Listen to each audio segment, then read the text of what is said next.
कौन फुलवा फूलेला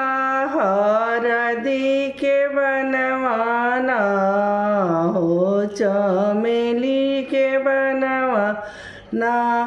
फूल लोरे चलले आशीष भैयाना हो, अंकित भैयाना लोरिया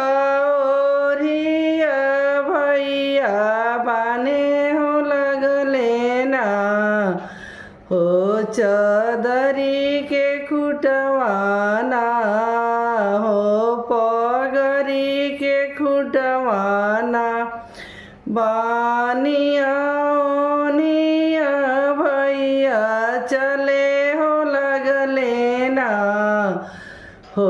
बहिनी के देशवाना ओई गाँव के लोग डेराई हो गईले ना, इसी पहिया अइले ना दरगवा अइले ना, अपन असरवा भइल ताक से बहिना ना, ई मोर भैया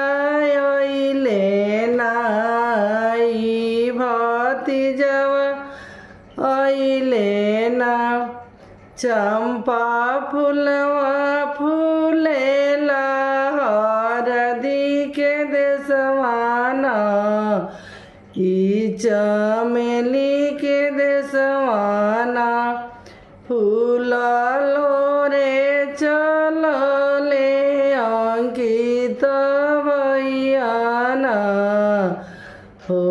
आशीष भैयाना लोरिया ओरिया भैया